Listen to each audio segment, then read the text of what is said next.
네, 안녕하세요. 2023년도 회계관리 1급 과목 중에서 이제 세무회계 과목 이번부터 학습할 건데 세무라고 하는 과목 자체는 조금 난이도가 있고요. 그리고 또 하나는 이제 연도마다 세법이 좀 개정되는 부분들이 많기 때문에 개정된 세법을 그대로 적용해서 또 시험을 준비하셔야 되는 부분들도 있고 그렇습니다. 회계관리 1급 시험에 대한 건 재무회계 때 제가 OT로 설명을 간단하게 드렸는데 잠깐 여기서 좀 보시면은요. 이 시험은 3일 회계법인 자격시험에서 이제 시험을 주관하고 있고요. 그리고 사실 이제 이 시험이 각광받는 이유 중에 하나가 주관처가 3일 회계법인이기 때문에 아무래도 조금 공신력이 어느 정도는 있다고 봐요. 그리고 또 하나의 시험의 특징은 객관식으로만 이론형으로만 출제되기 때문에 실무 프로세스를 활용할 필요가 없다는 거. 그러니까 내가 알고 있는 지식을 총동원해서 시험을 보면 되는 겁니다. 자, 회계관리 1급은 그러니까 3일회계 법인 주관하는 자격증이 크게 보면 3개 정도가 있는데요. 재경관리사가 있고 회계관리 1급이 있고 그리고 이제 회계관리 2급이 있고 해요.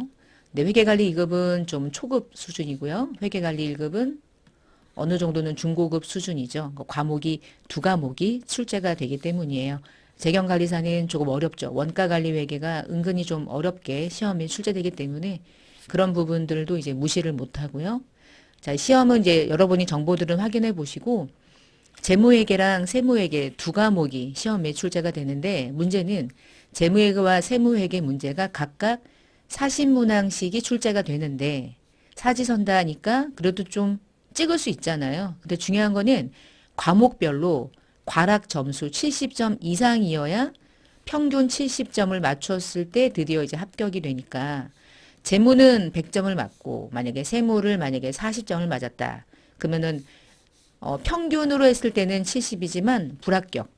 얘는 70점인데 얘는 70점이 미달하기 때문에 그래서 두 과목 모두 다 70점 이상을 맞고 평균 당연히 그러면 70점 이상일 때 그럴 때 합격이 되는 시험이라 두 과목은 일단 난이도가 높은 편이고 둘 다 모두 다 70점 이상 평균 정도의 수준을 가져야만 시험을 볼 수 있기 때문에 은근히 쉽지는 않아요. 근데 한번 또 도전해 보는 거죠. 이런 자격증에 대해서 내가 또 관심이 있으면 도전해 보고 일정은 여러분 보시면은 시험 일정은 매년 이렇게 한 8번 정도 이건 이제 전년도 마지막이었던 거고요. 이번 연도는 1, 8 해서 1년에 이제 12달이니까 뭐 격얼로 해서 6번에 2번 정도 더 시험을 보니까 확인하시고 참고하셔서 시험 응시하실 때 여기 3일회계 법인 자격시험 홈페이지로 들어오셔야 돼요. 일반 3일회계 법인이라는 별도의 홈페이지가 따로 있어요. 이제 거기 들어가시면 안 되고요. 반드시 시험을 응시하는 별도의 접수처로 들어오시면 되겠습니다. 자, 그러면 저는 이제 시험에 대한 안내는 제가 재무회계 때 설명을 드린 것 같고요. 지금부터 이제 이번 시간에는 그 중에 과목 중에 이제 세무회계 과목에 대해서 이제 볼 건데, 세무회계 이번 시간에 우리가 다뤄볼 부분은 세금에 대한 전반적인 얘기를 좀 다뤄볼 거고요. 여기에서 시험 문제는 뭐 당연히 출제가 됩니다. 뭐 많게는 한 세 문제, 적게는 한 두 문제 정도 무조건 두 문제 이상은 나온다고 생각하시면 돼요. 우리나라 조세 전반적인 체계, 조세라고 하는 전반적인 개념과 또 분류.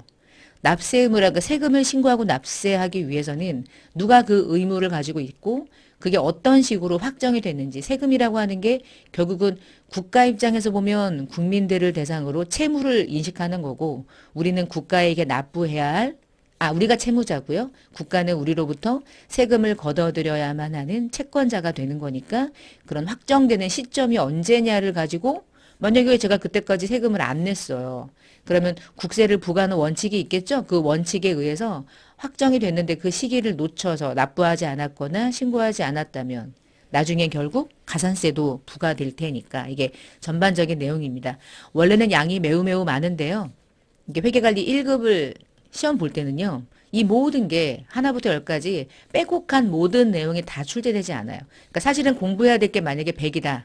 그러면 제목은 되게 복잡하게 되어 있지만 이 100 중에 우리가 시험 보는 회계관리 1급의 세무회계는 이 중에 한 50 나오나요? 나머지 50은 안 나옵니다. 그거 내지 않아요. 너무 어렵게 안 내거든요. 그러니까 회계 1급의 세무회계가 와 되게 복잡한 느낌이 든다. 그러나 또 그렇지도 않아요. 자, 그리고 회계관리에서 시험에 나오는 과목으로 보면 첫 번째가 이제 조세에 대한 기본적인 개념을 처음에 다루고요.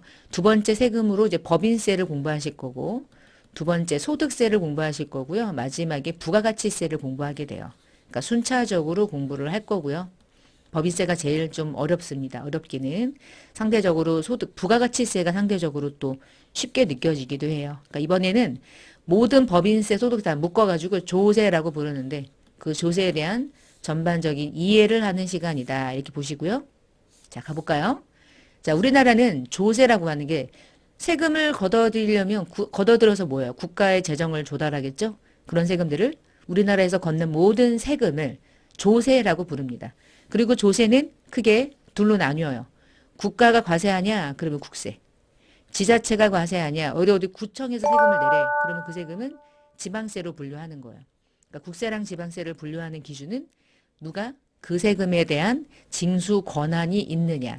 국가가 걷느냐? 국세. 지자체가 걷느냐? 지방세. 자, 그 중에서 국세는 어떤 것인가를 보는 거죠. 이번에 지금 이 페이지에서는 국세라고 하는 거는 우리나라에서 걷는 세금은 내국세.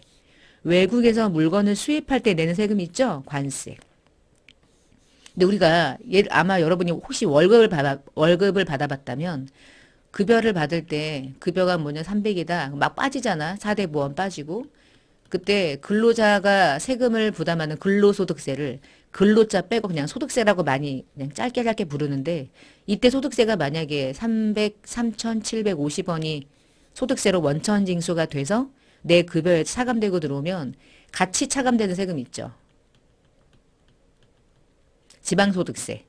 그런 지방소득세가 3,700원, 원은 안 내니까. 자, 이런 식으로 지방소득세 같은 세금은 무슨 세금일까요? 지방세입니다. 지자체가 걷어요. 근데 두 번째, 지방소득세라는 이름은 어떠한 세금을 낼 때 붙을까요? 얘가 단독적으로 붙는 세금일까요? 아니면 소득세를 낼 때 얘가 따라당기는 세금일까요? 항상 따라당기는 세금인 거야. 이 세금에 부가적으로 붙는 세금을 우리가 부가세라고 불러요. 이 부가세는 부가가치세를 말하는 게 아니고요. 그냥 부가적으로 붙는다 이런 뜻이에요. 국세에도 부가적으로 붙는 세금이 있거든요. 이 교육세 같은 거나 농어촌 특별세는 여러분이 교육세라는 이름으로 세금을 낸 적이 없어요. 농어촌 특별세라는 이름으로 별도의 고지서에다가 농어촌 특별세를 내래. 이거를 납부한 적은 없어요. 얘도 마찬가지예요. 그럼 얘네들은 어떻게 내냐면 우리가 이 중에서 뭐 개별 소비세를 내게 됐다. 그러면 개별 소비세에 얘가 붙고 술을 마시면 주세를 내는데 이 주세에 얘가 또 붙어. 그러니까 무조건 따라당기는 거야. 농어촌 특별세는 대체적으로 이제 유류세 같은 거 낼 때. 그래서 교육세랑 농어촌 특별세는요. 어떠한 본세에 따라당기는 세금이지 얘를 별도로 납부되거나 징수가 되는 세금은 아니에요. 그런 세금들을 부가세, 서택스 이렇게 많이 부릅니다. 부가세. 그러니까 크게 보면 국세는 내국세랑 관세가 있는 거고요. 관세는 관세법에 의해서 수입할 때 관세하는 거고. 그러면 세금은 우리나라에서 걷는 세금이 다겠죠. 얘 빼고는. 얘는 우리나라 안이 아니냐. 내국이 아니니까. 그 수입하는 시점에 걷는 거니까. 그렇죠? 경계선에서 걷는 거잖아. 그러니까 나머지는 다 내국세인데 그 내국세는 크게 둘로 나눠요. 어떻게 나누냐면 야, 이 중에서 직접세하고 간접세를 나눌 건데 직접세, 간접세를 나누는 기준이 뭐냐면 그 세금을 신고하는 사람이 그 세금도 부담해. 같은 사람이야. 근데 간접세는 네가 세금 신고하는데 네가 내는 세금을 네가 납부한 거 아니지? 부담자와 신고자가 달라. 그런 세금들을 간접세라고 부르는데 그 간접세의 대표적인 세금이 부가가치세인 거야. 여러분 술 마시면은 주세 내거든요. 차에다가 기름 넣으면 교통에너지 환경세 내요. 좋은 차를 사거나 1000cc만 초과해도 우리나라는 차에 개별소비세라는 세금이 붙어요. 어떤 공인된 어떤 인증을 받고 증서를 이제 법원에 가서 제출하게 되면 인지세 같은 걸 낼 수 있죠. 증권 거래하면 증권거래세를 내요. 자, 이 세금들의 특징은 우리가 이 거래가 일어날 때 납부는 대부분 소비자가 하죠. 커피 마실 때 내듯이요. 차 살 때 내듯이요. 근데 내가 낸 세금을 내가 신고하러 세무서에 갑니까? 신고한 적 있나요? 아니요. 신고는 누가 해요? 나에게 커피를 판매한 사업자가. 나에게 차를 판매한 현대차가. 나에게 술을 판매한 어디 음식점이. 이런 식으로 신고하고 납부하는 자와 그 세금을 실제로 부담하는 자가 같지 않아요. 달라. 그런 세금들을 세법에서는 간접세라고 불러요. 그러나 우리가 소득세나 종부세를 낸다거나 법인세, 상속받은 거, 증여받은 거 이런 세금들의 특징은 받았으니까 내가 해야지. 세금을 내는 사람과 신고 납부하는 사람이 다를 수가 없잖아요. 그렇죠? 자, 그런 세금들을 우리가 직접세라고 불러요. 세금이라는 이 전체적인 구조를 이해하면요. 한 문제를 조금 쉽게 가져갈 수 있고요. 여러분 이 중에서 여러분이 이제 구체적으로 시험에 나오는 세금 중에 하나가 소득세고요. 그리고 법인세고요. 그리고 이제 부가가치세. 요 세 과목에 대한 세금이 시험에 출제되는 구체적인 과목입니다. 그래서 소득세는 소득세법을 공부하게 되고 법인세는 법인세법, 부가세는 또 부가가치세법. 다 법이죠. 개별세법으로 구성이 돼 있어요. 자, 그러면 이제 지방세 같은 경우는 지자체가 걷는 세금들이고요. 지자체도 마찬가지예요. 우리가 보통세는 일반적으로 걷어서 세금을 다양한 용도에 쓴다는 얘기고요. 목적세란 얘기는요. 지역자원시설세나 지방교육세는 이 목적에만 쓰기 위해서 걷는 세금이거든요. 그래서 목적세 반대말을 보통세라고도 많이 해요. 그 목적에 사용하기 위해서 걷는 세금. 그렇지 않은 다양한 용도에 사용하는 세금. 보통세, 목적세. 얘를 지방세라고 하는 이 세목 자체를 다 외운다기보다 여러분 취득세 국가에 세무서 가서 내나요? 지자체에 내잖아요. 그렇죠? 구청 같은 데 내잖아요. 이렇게 생각하시면 돼요. 이런 담배 소비하거나 주민세, 지방소득세 같은 경우 아까 소득세 내면 같이 내는 거, 재산세, 자동차세 이런 세금들은 다 지방세법에 의해서 걷어들이는 세금이구나. 이렇게 보시고요. 자, 조세라는 게 어떤 거냐? 누구든 돈이 필요한데 국가는 어떻게 돈을 조달하겠습니까? 그렇죠? 국가나 지자체는 돈을 마련하기 위해서 국민들에게 세금으로 걷는 거예요. 그 조세라는 게 국가나 지자체가 누가 과세하니? 국가면 국세, 지자체면 지방세. 충당하기 위해서 어떠한 용도에 쓰려고 국가가 국가를 운영하기 위해 쓰려고요. 법률에 의해서 걸겠죠? 누구한테도 막 이거는 법이 없어. 근데 막 걷어. 그럴 순 없잖아요. 그렇죠? 과세 요건을 충족한 누군가에게 근거가 있을 거고요. 마지막에 어떤 급부가 없어요. 금전으로 납부하는 거야. 일반적으로 누구나 부담하게 되는 세금을 우리가 조세라고 분류하고 있어요. 그 조세 징수의 주체는 이거거나 둘 중에 하나죠. 국가나 지자체. 징수를 왜 합니까? 다양한 용도에 쓰기 위해서. 우리 막 밤에 무섭잖아요. 그럼 밤에 무서워가지고 치안을 도와줘. 누가 하죠? 국가가 하죠. 국가가 경찰들을 동원해서 하죠. 그러면 경찰들은 누구 돈 먹고 사는 사람입니까? 국민들의 세금으로 월급을 받아서 그 일을 수행하는 거잖아요. 교육도 마찬가지고요. 학교 교육 마찬가지고요. 복지도 마찬가지고요. 국토방위도 마찬가지죠. 갑자기 전쟁 나면 어떡해요? 그러니까 군인들을 미리미리 군사활동을 열심히 할 수 있도록 수행할 수 있도록 그 많은 자금을 가지고 미리미리 준비하는 것도 다 국가나 지자체가 하는 역할이고요. 이런 것들을 하기 위해서는 돈이 필요하고 그 돈을 조달하기 위해서 조세를 걷는 거죠. 누구에게 걷습니까? 국민에게 걷는 거예요. 그리고 우리는 나 내기 싫어요, 안 내기 싫어요 그런 거 없이요. 과세 근거에 의해서 무조건 세금을 납부합니다. 안 내고 싶으면 전 안 낼래요. 뭐 배제 수는 없고요. 그리고 일반적인 경제 상황에서 돈을 상대방에게 지급하면 내가 만약에 100을 줬다 그럼 100만큼 나에게 어떤 효과를 나에게 줄 거라고 기대를 해야 되는데 내가 100을 낸 사람이 있고 이 사람은 10,000을 냈어. 그래도 도로를 왔다 갔다 하면서 차를 타고 왔다 갔다 할 때 만약에 이 교통세를 안 낸다면 왔다 갔다 할 때 여러분이 동일하게 국가가 제공하는 도로를 사용하는 건 100원 세금 내는 사람이나 10,000원 세금 내는 사람이나 효과는 똑같죠. 내가 느끼는 효과요. 그러니까 사실은 이게 일반적인 경제는요. 돈을 상대방에게 주면 상대방이 나에게 내가 지급한 대가에 대해서만큼 서비스를 제공하는 게 원칙인데 밤에 걸어 다니기 무서우니까 가로등을 놨어. 그럼 가로등은 세금 안 낸 사람이 지나가면 가로등을 끄고 세금 많이 낸 사람이 지나가면 가로등이 켜지고 그렇지 않잖아요. 뭐 그런 의미라고 보시면 돼요. 그런 것들을 일반 보상성이라고 부른다는 얘기고요. 자, 조세를 분류할 때 아까 말씀드린 것처럼 국가가 과세합니까? 국세. 지자체가 과세합니까? 지방세. 왜 이렇게 나누나요? 부과하는 주체가 누구냐를 가지고 구분한 거죠. 자, 그렇게 구분하시면 되고요. 자, 그럼 다음 페이지로 넘어가서 조세는 그러면은 어떠한 용도에 사용합니까? 다양한 용도에 씁니다. 그러면은 보통세. 특정 용도에만 정해져 있어요. 교육세, 농특세 같은 경우나 지방교육세, 교육에 걷기 위해서, 교육을 도와주기 위해서, 농어촌을 뭔가 활동하기 위해 도와주기 위해서 그때 걷는 세금을 별도의 목적세라고 부르고요. 그렇지 않은 것들은 보통세라고 부르고 그렇게 구분하고 있고요. 자, 이제 넘겨서 다음 페이지 가볼까요? 그럼 조세를 부담하는 자랑 납부하는 자가 같습니까? 그러면 직접세. 근데 부담하는 자는 A라는 사람인데 실제로 납부하는 사람은 갑이라고 하는 어떤 사업자인 거죠. 늘 이런 식으로 세금을 신고하고 납부하는 자와 세금을 실제로 부담하는 자가 다른 세금을 우리가 이제 간접세라고 불러요. 간접세가 대표적으로 부가가치세를 의미해요. 자, 백화점에서 뭐 샀다. 그럼 어떻게 할 거냐? 뭐 이런 얘기니까. 그래서 이 부분은 부가세도 공부할 거고 나머지는 또 직접세에 가서 공부하고요. 근데 직접세, 간접세 이렇게 구분하는 거 상당히 또 중요하죠. 자, 다시 또 다음 페이지로 넘어가서 그러니까 조세라는 전반적인 내용을 좀 보는 거예요. 근데 납세의무자의 인적사항이 고려되느냐 이 얘기는 뭐냐면 세금을 납부하는 사람이 국민이라는 거죠. 근데 그 국민이 세금을 내야 되는데 A라는 사람이 부양가족이 되게 많아요. 내가 1년 동안 벌어봤자 뭐 5천이야. 그러면 5천만 원 벌어서 이 부양가족 다 먹이고 살리면 실제로 그 돈이 남았다고 보기가 어려운데 그러니까 벌긴 했으나 실제로 남은 돈이 없을 수 있잖아요. 이익이라는 게. 그래서 부양가족이 몇 명이냐를 고려해서 세금에 대한 부담을 조금 완화해 주는 제도. 그런 세금들을 인세라고 부릅니다. 그러니까 담세의 능력이 납세의무자의 인적사항을 고려해서 소득세 같은 경우가 대표적으로 그런 식으로 과세가 되는 세금이고요.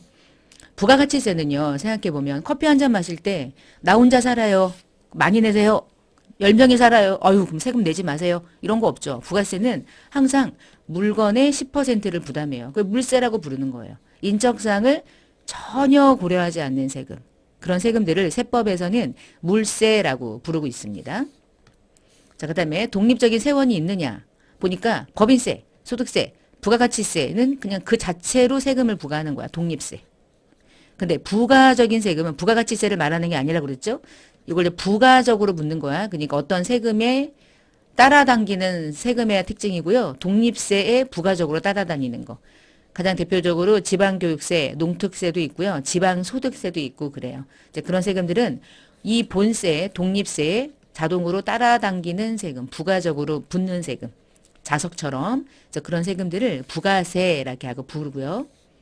자, 지금까지 봤던 세금들 중에 그러면 어떻게 세금에 대한 납세 의무가 확정이 됩니까? 나 얼마를 언제까지 어떻게 내야 됩니까? 근데 그것이 과세가 되는 납세 의무의 확정 방식이 크게 두 개가 있는데요. 첫 번째는 어떤 거냐면은 그 세금을 부담해야 되는 자가 내가 직접 언제부터 언제까지 세금을 신고하시오라고 하면 내가 직접 세금을 신고해. 그 순간 납세 의무가 확정돼. 그런 세금들은 내가 직접 신고하고 납부하는 거죠. 그래서 신고납세 제도라고 불러요. 대체적으로 여러분이 공부하는 시험은 다 법인세, 부가세, 소득세가 다 신고납세 제도입니다. 언제까지 신고하세요라고 써 있어요. 언제까지 신고하세요. 다 신고하는 거예요. 근데 두 번째, 부가과세는요. 부과, 나에게 누군가가 부과를 해. 국가나 지자체가 세금을 결정해요. 내가 내야 될 세금을. 그래서 내가 내야 될 세금에 대한 과표와 세액을 국가가 확정을 지어서 나보고 세금 내라고 날려요. 그럼 그것을 납부만 하면 돼요. 그런 세금들이 상속세나 증여세 같은 세금들이 대표적으로 부가적으로 과세한다. 부과한다라고 부릅니다. 내가 신고 납부하는 것을 왜 신고 납세 제도를 취하지 않을까요? 상속세나 증여세는. 믿지 않으니까요. 여러분이 상속을 막 100억을 받았어. 100억 받았다고 신고할 겁니까? 누락하겠죠. 어딘가에 은닉을 하겠죠. 그렇죠? 증여받았어. 다내? 정직하게? 안 하지. 어떻게든지 밑으로 빼돌리겠지. 자, 이런 것까지 찾아가지고 다 과세하기 위해서 국가가, 지자체가 부과하는 과세 방식을 취하는 거예요. 그런 제도를 부가과세 제도라고 부르고 있어요. 우리가 공부하는 것들은 대부분은 신고납세 제도라는 뜻이네요. 자, 그럼 조세라고 하는 기본적인 개념. 세법에 대해서 과세합니다. 그래서 세금이라는 건 국가가 그냥 아무 때나 갑자기 걷고 싶네? 이래가지고 내는 게 아니죠. 세법에 근거해서 세금을 내고요. 세법에 근거하지 않으면 누구도 세금을 납부할 의무는 당연히 없는 거예요. 그러면 세원, 국가나 지자체가 국민에게 부과하거나 징수하는 세금이 대상이 되는 그 대상. 도대체 어디에다가 세금을 부과할 거냐? 그 어디? 그게 만약에 개인이 1년 동안 돈 벌어가지고 세금을 걷는다. 그러면 그 대상이 뭐야? 소득. 종부세 같은 건 뭐예요? 재산이죠. 그쵸? 그래서 소득세 같은 경우는 세원이 소득세가 개인의 소득이 되는 거고 세금을 걷기 위한 원천이라고 보시면 돼요. 그다음에 개별 소비세 같은 세금은 특정 물품을 소비할 때 그때 세금을 때리거든요. 그러면 특정 물품의 소비 가격, 소비가 그게 개별 소비세가 부과되는 세원이 되는 거고. 그러니까 세원이라는 건 어떠한 금액에 어떠한 거래가 일어났을 때 무엇에 과세할 거냐 그 어떠한 세금에 원천적인 이 세원을 추징할 것이냐 어떤 건 소득 어떤 건 소비 이런 식의 개념을 가지고 있고요. 그 다음에 이제 과세 표준이 모든 시험에서 제일 중요한 거는 사실은 과세 표준이거든요. 과세 표준이라는 게 결국은 세법에 대해서 얼마의 세금을 부과할 거냐에 대한 그 세금을 계산하기 위한 산출의 근거가 되는 과세 대상을 말하는 건데 어떨 때는 수량이 되기도 하고 어떨 때는 금액이 되기도 해요. 그러니까 수량과 가액이라는 게 무슨 얘기냐면 만약에 여러분 휘발유를 내가 사게 되면 세금을 납부하는데 유류와 관련된 유류세 같은 경우는 리터당 얼마 이렇게. 그러니까 리터가 과세 표준이 되고요. 과세 표준에는 그러면 뭐가 붙냐? 금액이 붙어. 그래서 만약에 10리터를 냈다. 근데 1리터당 10원이다. 그럼 100원만큼 세금이 부과되겠죠. 그러니까 얘가 뭐야? 얘가 양인 거지, 양. 과세가 되는 기준이. 근데 금액은 내가 5만 원의 물건을 소비하면 10% 5천 원만큼 세금이 붙거든. 그러면 세율이 붙고 앞에는 금액이 붙는 거야. 이게 과세 표준. 이것은 가액이 과세 표준이 되는 거죠. 그것을 이제 가액이라고 이제 부르는 거예요. 그래서 과세 표준 중에 우리가 또 공부하는 대부분의 시험은 수량이 과세가 되는 기준보다는 금액이 과세가 되는 표준이 되는 게 시험에 뭐 나오는 시험 문제지 않을까. 대부분은 수량이 과세가 되는 거는 우리가 알고 있는 뭐 그 술 같은 거 있잖아요. 주세 같은 경우는 다 리터당 붙어, 리터당. 그러니까 양이 붙거든요. 그래서 그런 세금들을 종량세라고 부르고요. 이러한 세금들을 종가세라고도 부르고 해요. 그러니까 이름들이 좀 달라요. 자, 그 다음에 이제 과세 기간. 언제부터 언제까지 번 돈을 신고할 것인가? 이게 기간이 중요하겠죠. 언제부터 언제까지에 대한 기간을 끊어야지. 그 기간을 뭐 마음대로 정하세요라고 할 수 없거든요. 그래서 이러한 소득에 대해서 소득을 집계해가지고 언제까지 내야 된다. 그 얘기는 과세 표준을 계산하기 위한 기초가 되는 기간이 필요한데 그것을 이제 과세 기간이라고 부르는 거야. 과세 기간. 그리고 세율은 과세 표준이 정해지면 여기에다가 마지막에 10%를 때리든 9%를 때리든 20%를 때리든 때려야 되지. 그래가지고 세금이 나와야 되니까. 요걸 우리가 과표라고 부르고요. 과세 표준. 요걸 뭐라고 불러? 요걸 이제 세율이라고 하겠죠. 세율은 항상 과세 표준에 붙는 거야. 앞에 뭐가 붙냐? 선생님 이거 소득에 붙나요? 세율이. 소득에 세율이 붙어? 아니요. 절대요. 소득에서 어마무시하게 공제를 해줘요. 소득을 공제해줘요. 과세 표준 요만큼 작아진다고요. 여기에 세율이 붙는 거예요. 항상 소득이 아닙니다. 세법에서는 소득이라는 말과 과세 표준이라는 말은 전혀 다른 말이에요. 전혀 다른 말. 소득이 5억이야. 그런데 과세 표준이 1억이 될 수 있단 말이에요. 그 중간에 어마무시한 소득 공제가 일어나기 때문에 그래요. 그래서 과세 표준이 나오면 여기에다가 과세하기 위한 표준이니까 마지막에 여기다가 그냥 세율을 빡 때리는 거죠. 지금 용어를 공부하는 겁니다. 자, 그 다음에 5번째. 그럼 국세를 부과하기 위해서는 원칙이 있나요? 실제로는 국민에게 세금을 걷어야 되는데 겉으로는 A라는 사람이 일한다고 신고했어. 근데 알고 보니까 실제로는 거래를 일으킨 거는 실제 돈 벌어 먹었고 자기 주머니에 가져가는 건 B야. 그럼 국가는 그냥 형식상 이름을 바지 사장으로 일하는 사람이 얘가 사업을 한다고 그랬으니까 얘가 세금을 거두라고 할 것이냐 아니면은 나는 반드시 실질적으로 누가 그 소득에 대해서 가져가느냐 그 사람이 정말 누가 그 소득에 대해서 실제로 자기가 발생된 것을 가져가느냐에 따라서 그 사람에게 추징할 것이냐 둘 중에 하나인데 형식을 보지 않고요. 세법은 항상 실질 과세 원칙을 따라서 거래 실질에 따라서 과세해요. 그러니까 예를 들면 이런 거야. 사업할 때 홍길동이라는 사람이 실제 사업을 하는데 처남인 임꺽정의 이름을 이거 차명이라고 하잖아. 다른 사람의 이름을 넣어놔. 사업자 등록만 임꺽정의 이름으로 사업자 등록을 해. 그럼 이 회사는 누구 거야? 겉으로 볼 땐 임씨야. 근데 여기서 벌어들이는 모든 돈은 홍길동이 가져가. 알아보니까 홍길동이 일도 다 하고 돈도 다 가져가. 그러면서 이름만 임꺽정으로 해놔. 왜 이런 짓을 할까요? 이런 일을 하게 되면 임꺽정도 바보가 아니라 이런 일을 하면 안 돼요. 왜냐면 이게 전부 다 임꺽정의 소득이 잡히면 4대 보험이든 뭐든 세금이든 어마무시하게 이 사람에게 추징이 돼. 그러니까 이런 짓을 하면 안 돼. 그런데 처남이니까 했나 봐. 그럼 이런 거죠. 왜 이런 일을 하냐? 홍길동은 사업장이 많은 거야. 여기다가 또 홍길동으로 넣어놓으면 소득이 너무 많아. 세금이 막 폭탄으로 나오게 생겼어. 그러니까 이것만 다른 사람의 이름으로 따로 신고하겠다는 거죠. 소득은 분리해서 신고하면 훨씬 더 이득이거든요. 합산과세보다. 세율이 낮아져요. 그래서 그것들을 악용하기 위해서 조세에 대한 부담을 완화하려고. 그러니까 사실은 이 부분은 절세라기 하기보다는 이건 탈세에 가까운 거거든요. 그러면 반드시 누구를 따라가냐? 실질 과세한다. 이 뜻이고요. 자, 국민과 국가는 이런 과세 원칙에 따라서 국세를 부과해요. 신의 성실에 의해서. 우리는 세금을 납부해야 될 의무가 있고요. 국가는 징수하고 그 일을 정확하게 성실하게 해야 될 성실과세하는 신의 성실에 대한 원칙에 의해서 세금을 납부하고 또 걷어가죠. 그러니까 이 두 가지 원칙이 둘 다 있다고 보시면 돼요.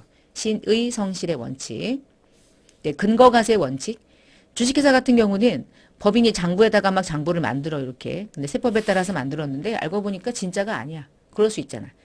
그러면은 일단은 이 회사가 장부가 없어졌다고 거짓말을 칠 수도 있고요. 그러니까 실제로는 증거가 되는 자료에 의해서만 세금을 부과한다는 원칙입니다. 그것을 우리가 근거과세 원칙이라고 불러요. 일단 증빙이 가장 정확하겠죠. 근데 알고 보니까 장부가 있는데 그 장부가 허위로 기재한 것 같아. 그러면 나중에 다시 반드시 허위로 기재한 내용에 대해서는 조사를 해야 되겠죠. 그런 부분들도 있겠지만 기본적으로는 근거과세 원칙을 취하고 있고요. 마지막으로 정부가 국세를 감면했되 그 사업자에게 어떤 그 이유에 의해서 뭐 수출을 많이 하면 일정 범위의 수출을 하게 되면 국가의 입장에서 보면 수출을 많이 하는 게 국가 진흥 목적에서 유리한 조건이니까 수출 많이 했어? 그러면 내가 세금을 좀 감면해 줄게. 그 세금을 감면받은 거야. 그러니까 세금을 감면받거나 국가로부터 보조를 받았어.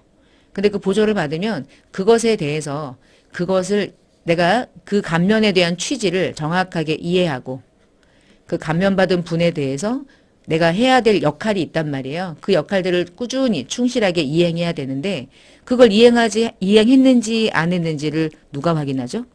세금 감면해준 국가나 지자체가 하겠죠. 그래서 세법이 정하는 바에 따라서 감면세액이 상당하는 자금이나 자산의 운영 범위를 정하고 세액을 감면받으면 해당되는 국가가 이 규정에 의해서 준수를 하면 제가 감면을 해드리겠습니다. 라고 했는데 감면은 받고 준수하지 않으면 어떻게? 그러니까 반드시 규정을 따르는지 확인하고요. 규정을 따르지 않으면 감면해뒀던 부분들을 취소하거나 다시 그 세금을 걷어들일 수도 있다라고 부르는 거예요. 뭐 당연한 거 아닌가? 그치? 우리나라 국고보조금 많이 뿌려놓고 국고보조금을 가지고 그 일에 성실하게 사용하는지를 추후에 사후관리하지 않아서 보조금은 받고 뻥 뜨고 보조금 받고 그 이후에 그들이 해야 될 역할을 제대로 수행하지 않는 경우가 꽤 많이 있잖아요.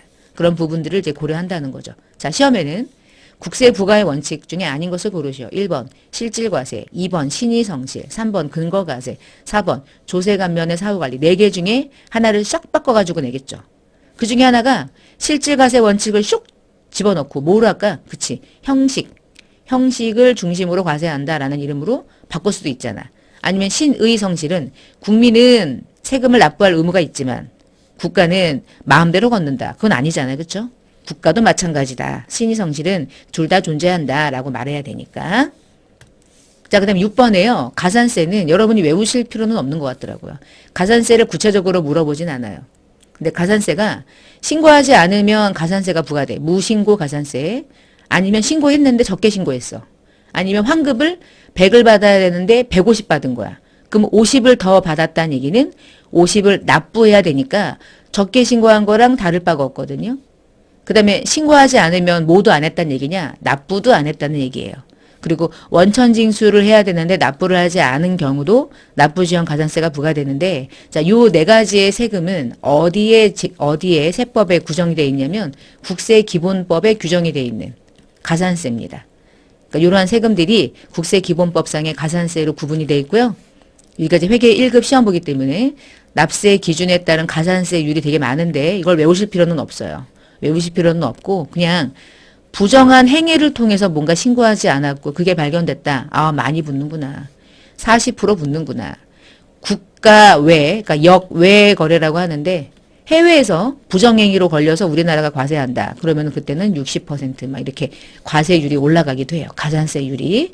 아래 거 외우실 필요 없고 아, 무신고가 좀 높구나 정도 눈으로 그냥 확인 정도 하시면 됩니다. 외울 필요는 없어요. 안 나와요. 자, 주요 국세에 대한 거 이때까지 얘기했던 걸 정리해보면 법인세는 이제 우리가 공부할 거예요. 법인세는 법인의 소득에 대해서 국가가 과세하는 세금이에요. 언제부터 언제까지 법인이 번 벌었습니까? 그러면 언제까지 신고 납부하세요.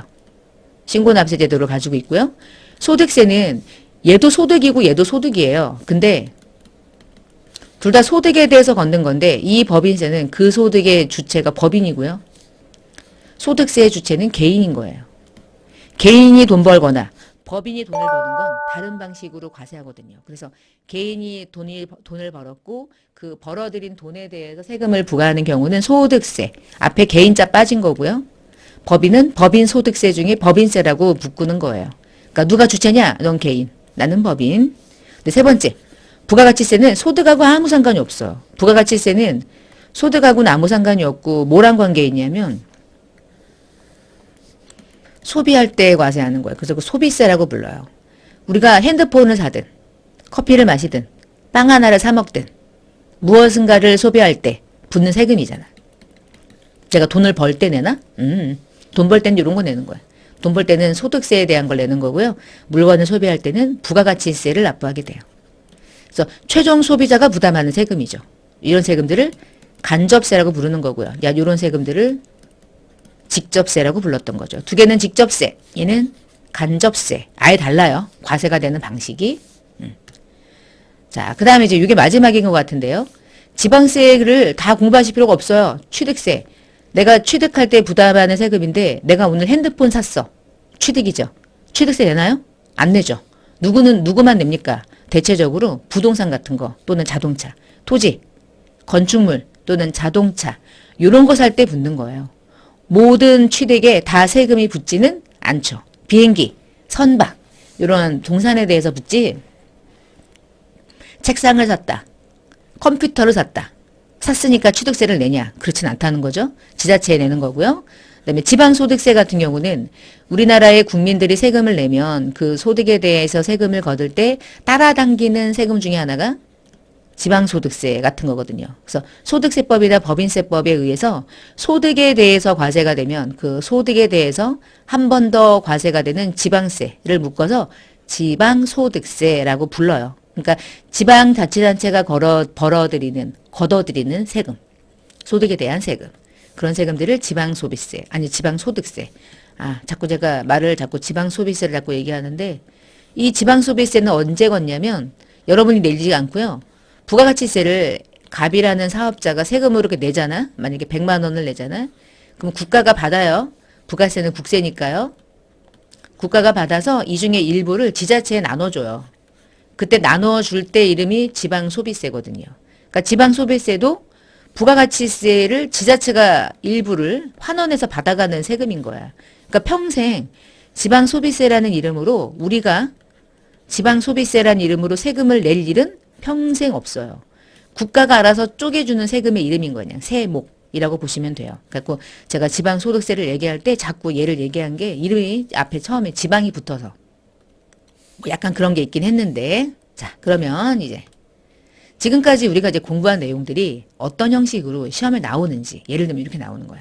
다음 중 국민으로부터 조세를 부과하거나 징수할 수 있는 주체에 해당하는 것은 국가가 세금을 건다고 그랬죠? 지자체가 걷는다고 했었죠? 노동조합이 걷어요? 뭔 소리지? 그쵸? 얘가 걷는 거죠. 답은 3번. 이거 뭐 어렵지 않잖아. 그치? 공부했던 내용들이니까. 두 번째. 조세에 대한 설명 중에서 가장 옳은 것은 조세는 국가, 지자체, 공공기관은 아니랬잖아. 그쵸? 조세를 부과하거나 징수하는 목적은 국토방위 등과 같이 개인이나 기업이 수행할 수 없는 활동을 도와주기 위해서 경비를 마련하기 위해서 재정을 조달하기 위해서 걷는 세금이다. 이건 맞는 것 같은데요.